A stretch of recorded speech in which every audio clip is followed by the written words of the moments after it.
Dans cette vidéo, je vais vous présenter différentes activités pédagogiques très classiques. Vous les avez certainement déjà utilisées ou expérimentées en tant qu'apprenant. C'est l'idée de rassembler et de vous aider à rassembler ces idées pour les utiliser dans la progression pédagogique. Bien évidemment, il faudra développer, étayer ces activités et les enrichir pour apporter de la variété à vos apprenants comme à vous-même pour susciter l'intérêt, ne pas s'ennuyer, convenir aux différents types d'apprenants et les aider à maintenir leur effort. La surprise et la variété des activités va permettre à ce que les apprenants ne voient pas le temps passer et dans ce cas-là, la pédagogie active vous apportera une mine d'outils et de jeux, d'activités. Le brainstorming, on en parle beaucoup. Le brainstorming, c'est tout simplement recueillir des idées. Et ces idées, c'est un recueil de représentations, comment les apprenants voient le sujet ou la question, qu'est-ce qu'ils connaissent déjà sur ce sujet. En présentiel ou en distanciel, en visio, on peut tout simplement poser une question à la cantonade, une question au groupe. Ça va bien fonctionner avec des groupes assez motivés, intéressés, notamment des professionnels qui viennent en formation sur un sujet. On pourra le faire aussi en version numérique, donc soit en visio, soit avec des outils de travail collaboratif ou un Padlet, un Digipad. Donc finalement ça serait la version numérique d'un brainstorming sur Post-it, comme on le voit sur la photo. Plutôt que de le faire en question à la cantonade, je peux distribuer des post-it pour que chacun réfléchisse à la question. Là, ça permettra que tout le monde participe et donc ce sera plus adapté si vous avez des apprenants un peu moins investis dans la formation. Vous pouvez structurer ce brainstorming comme une mind map, une carte mentale. Le principe, vous mettez votre sujet au centre et vous organisez en sous-branches, donc des branches avec différents sujets et vous pouvez faire un autre niveau de branche. Donc je vous invite à regarder ça sur internet. Cette mind map, elle peut se faire tout simplement sur un tableau blanc et elle peut se faire avec un logiciel collaboratif ou non de mind map. Ce brainstorming, on peut le faire en grand groupe ou en sous-groupe. Là aussi, le sous-groupe va permettre à la fois de faire connaissance, qu'il y ait un petit peu de débat, qu'on puisse approfondir, que les plus timides puissent s'investir aussi dans le brainstorming. Et il faudra ensuite tout remettre en grand groupe, avoir une synthèse en grand groupe. Ce qui est très important avec le brainstorming, c'est vraiment de retirer l'essentiel de ce qui a été dit pour faire du lien avec la suite. C'est en gros à quoi vous sert le brainstorming. Si vous demandez aussi plein d'idées et que vous ne les traitez pas, c'est pour les apprenants faire un effort pour jeter cet effort, jeter ce travail à la poubelle et ça serait extrêmement démotivant et parfois c'est les écueils du brainstorming aussi dans le cadre du management. Donc les équipes peuvent être échaudées par ces pratiques-là. La démonstration, donc l'étape de démonstration, c'est un apport de contenu. Donc on peut avoir tout simplement le fait de parler sur un support, comme un diaporama, comme je le fais là. On peut parler aussi sur un schéma, commenter un schéma, avoir juste une infographie comme je l'ai fait pour la progression pédagogique en 6 étapes ou une mind map. Quel est le support le plus adapté à ce que vous avez à expliquer et à votre public aussi, adapté à votre public, aux moyens, au temps que vous avez. En présentiel comme en distanciel, vous pouvez utiliser la vidéo. Il faudra faire attention à ce que la vidéo soit assez courte. Pareil, la durée est à faire varier en fonction de votre auditoire.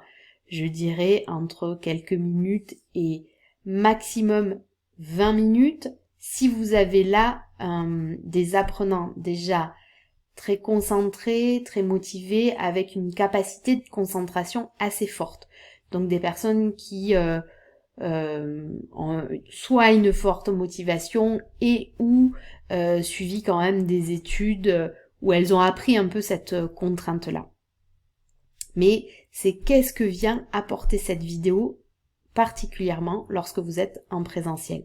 Et ça peut être intéressant de faire parler quelqu'un ou de montrer quelque chose que vous ne pouvez pas expliquer vous de la même manière ou d'une manière aussi vivante, parce que quand on présente un témoignage, le fait de raconter un témoignage est moins fort que la personne qui témoigne. Ça peut être aussi montrer quelque chose qui nécessite un matériel ou des matériaux que vous ne pouvez pas avoir en formation. Ou montrer une vidéo sur le terrain, une vidéo concrète. Vous pouvez aussi proposer, lorsque ce sont des formations initiales, des recherches d'informations avec une présentation.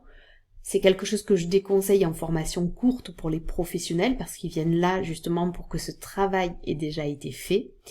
Mais il peut y avoir quelque chose d'intéressant qui est de l'ordre du travail collectif à la recherche ou l'expérimentation, puis une présentation. Ça va permettre de voir comment ça a été compris, intégré et de favoriser aussi la dynamique de groupe. Sont des activités qui pourront être facilement gamifiées avec des principes de jeu et de pédagogie active et qui pourra apporter aussi un peu de dynamisme à votre formation pour ne pas toujours être en mode commentaire de diaporama. Les quiz et les sondages vont nous permettre, donc pour les quiz, donc tout ce qui est petit QCM qui va être plus intéressant de faire de façon numérique, soit à distance, soit en présentiel, pour vérifier des acquis, mais aussi pour dynamiser la formation. Maintenant, vous avez des outils comme WooClap, Mentimeter, Digistorm qui vous permettent de diffuser des quiz ou des sondages et les apprenants répondent sur leur smartphone. S'ils ne sont pas tous équipés, peut-être vous pouvez faire des équipes, des sous-groupes. Les sondages vous permettront de mieux connaître les stagiaires et tous ces exercices vont être un support à la parole.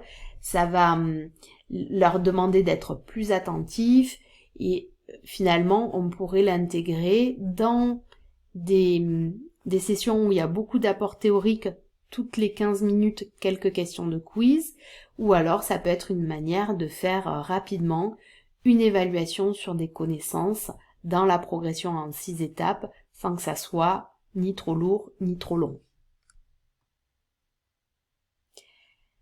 Les temps de synthèse dans une formation sont trop souvent minimisés. C'est vraiment important lorsque les apprenants ont vu un certain nombre d'informations et même mis en pratique des informations, d'apporter de la synthèse. Vous pouvez faire vous-même une synthèse en fin de journée, en fin de formation, en fin de matinée, sur quels éléments ont été vus. Ça sera aidant, mais ce qui sera le plus aidant, ça sera que l'apprenant soit acteur à faire cette synthèse. J'aime bien leur proposer de faire une mind map ou un poster. Le poster, c'est un certain nombre d'éléments synthétiques, de points abordés, avec un schéma, des dessins qui vont symboliser. On peut leur demander en individuel ou en collectif. Le collectif va être plus créatif, plus agréable et peut-être va permettre de faire une synthèse plus complète.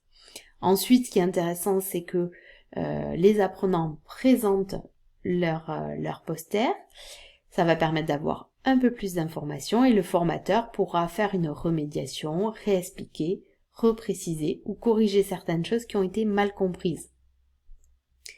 Donc finalement, ça fait on revoit un petit peu 3 fois. Donc on a vu le contenu, on fait la synthèse, on représente la synthèse.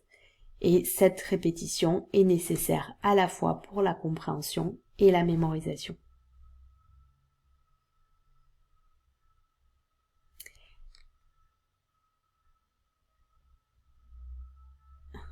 Pour l'application, on va avoir des exercices, des études de cas ou des mises en application vraiment très adaptées à votre objectif. L'exercice, c'est le premier niveau. C'est essayer de mettre en œuvre la méthode de... Est-ce qu'on a vraiment compris la méthode? L'étude de cas, ça va être appliquer cette méthode. Alors je parle de méthode pour généraliser, mais appliquer ce qu'on a vu, donc la méthode, le concept, l'outil, à un cas qui est présenté, un cas qui est factice, où on aura donné finalement tous les éléments pour que la personne puisse appliquer. Donc on facilite. Puis la mise en application, ça peut être le fait de remplir une fiche outil, de réaliser quelque chose avec un logiciel, mais au plus proche de sa situation professionnelle. Et donc là, on va rentrer avec des choix professionnels et on va coupler à d'autres compétences. C'est ce qui le rend plus difficile. On peut aussi proposer une réflexion sur le domaine de compétences ou sur son projet ou le fait de se situer. Par exemple, pour une formation en gestion du stress, un exercice, ça pourrait être un exercice de respiration, j'applique tout simplement. Une étude de cas, ça serait présenter une situation et quel est l'outil de gestion du stress le plus adapté pour cette situation qui est étrangère à moi. Et la mise en application, ça serait dans la projection d'une situation stressante qui m'arrive, qu'est-ce que je peux mettre en place? Donc il y a un choix, il y a une implication personnelle qui fait que c'est plus difficile.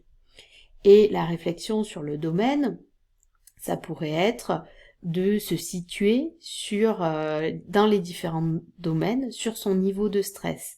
Qu'est-ce qui cause ce stress? Et donc d'être là dans un phénomène d'introspection. J'ai pris la gestion du stress, j'aurais pu prendre une formation logicielle. L'exercice serait de reproduire le pas à pas pour atteindre l'objectif de la fonctionnalité.